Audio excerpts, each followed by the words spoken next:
We're joined right now by a national columnist for The Athletic.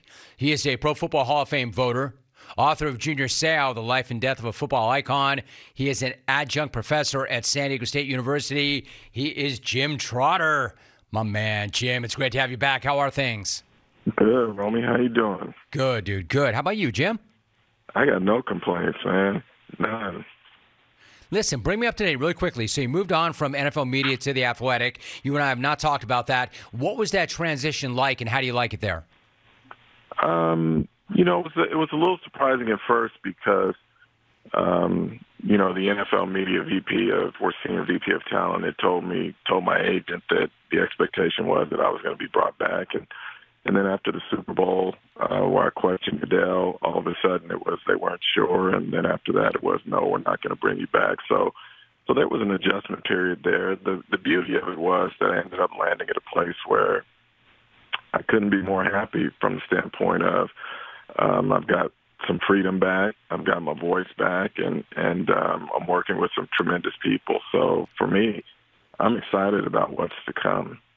Good to hear it. Jim Trotter joining us. I'm happy for you, Jim. Good to hear it. So NFL Network reports their running back Nyheim Hines suffered a significant knee injury in a jet ski accident. He's expected, Jim, to miss the entire season. How big of a blow is that to Buffalo? No, it's definitely a big blow. I mean, one of the things with that offense you want is to get more balance out of it. And he was a guy that they were counting on. So from that standpoint, when I look at Buffalo, Romy, truthfully, there's a lot of internal things that have to take place that have to show improvement. Starting, number one, the relationship between Josh Allen and Stephon Diggs, which we know at the end of the year was not great from the standpoint of all of a sudden it appeared that Josh Allen had forgotten that he had an all-pro wide receiver over there that he could get the ball to. So, we've seen some of what went on this offseason. I think they have to mend that relationship, including, with the offensive coordinator as well with the play calling. That's first and foremost for me if they're going to do anything. But for Buffalo, defensively, what are they going to get out of Von Miller? He was supposed to be the missing piece last year. He gets hurt. We see that they're not the team or the defense that we thought they were. Now Leslie Frazier is gone. So there are all these internal issues. And then beyond that, the division has gotten much better. So, whereas a year ago I was one of those people predicting that the Bills would be the AFC representative in the Super Bowl, I'm not even so sure they're the favorite in their division this year.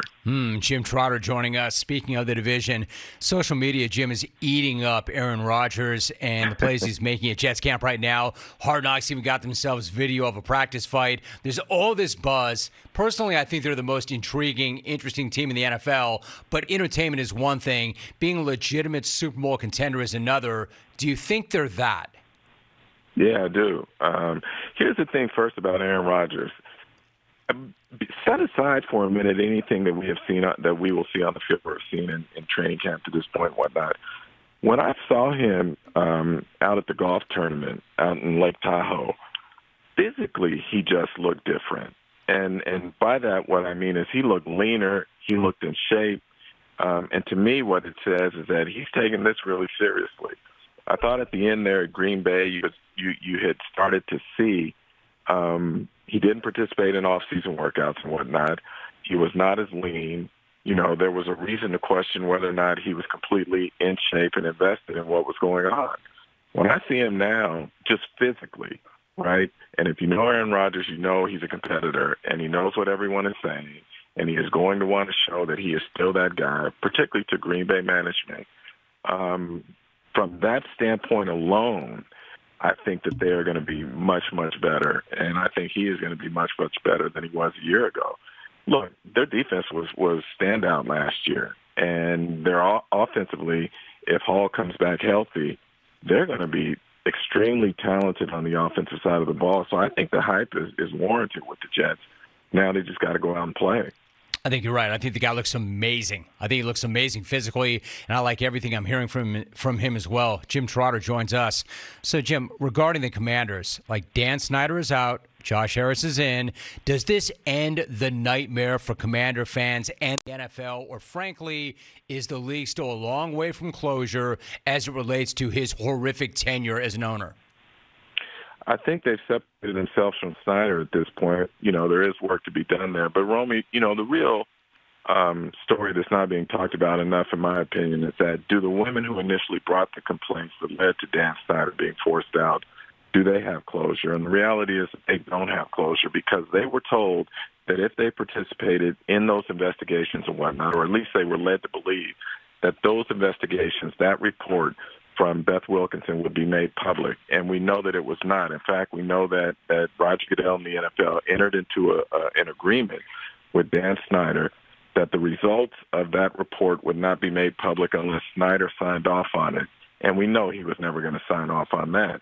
So from that standpoint, these women have never gotten the closure that they deserve, and I think that they do deserve to have that report be out there. But I believe that it is also so damning that Roger Goodell and the NFL will not ever allow that to be put out, just like back in the original Spygate case.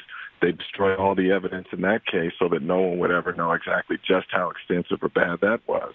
And to me, that's the tragedy in all this, because these women are the true heroine in this thing, because them coming forward and risking everything that they risk to tell the truth about what was happening within that organization is ultimately what set the groundwork to have Dan Snyder no longer in the NFL. Jim Trotter joining us. So, Jim, moving around, you wrote an interesting piece for The Athletic recently titled, "What Makes a Hall of Fame Coach?" I think that's a really interesting question. So what is the answer? What's it take for a coach to get to Canton? Well, the reason I wrote that column is because everyone has a different opinion on it. And so I don't know that you can say there are hard and fast rules or guidelines that should be in place here. It's so subjective. Look, the reality is, if we say it's all about Super Bowls, and that's what I was told when I first got on the committee nearly 2 decades ago, I look around and I see there are like 4 coaches who have won multiple Super Bowls who aren't in the Hall of Fame, some of whom have never even been a finalist for the Hall of Fame, whether it's Mike Shanahan or it's George Seifert or it's Tom Coughlin. You name you take your pick. So from that standpoint, it can't simply be just about Super Bowls. And so we look at the other side, and we have guys who have never won a Super Bowl, Marv Levy and Bud Grant. They're in the Hall of Fame. So now I look at guys like Dan Reeves, who was 0-4 in a Super Bowl. I look at Marty Schottenheimer, who never got to a Super Bowl. But do I hold it against him that Ernest Biner fumbles going into an end zone? Do I hold it against him that Lynn Elliott missed 3 short field goals in a 10-7 loss in the playoffs? Those sorts of things are factors as well. I mean, Marty, to me, was one of the great coaches in the NFL, regardless of the fact that he never got to a Super Bowl, because I can't put that completely on him as a coach. But I also know there are other coaches who have won Super Bowls who I don't think were in his class.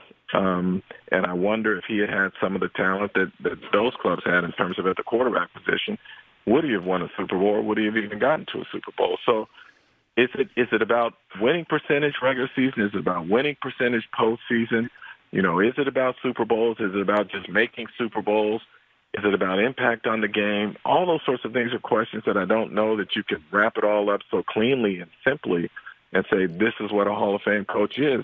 But I'm here for the discussion, and that's why I was excited to see that the Dan Reeves and Marty Schottenheimer had at least made it to the semifinal round, and I'm hoping that they get into the finalist round just so we can have that discussion and try and figure out maybe what exactly is a Hall of Fame coach. Jim Trotter, my guest. So, Jim, one last thought. When you look at the Zoom call organized by Austin Eckler and the running backs talking about their plight, bottom line this time, I've got about 90 seconds. Do you think that either Saquon Barkley or Josh Jacobs will miss any regular season action?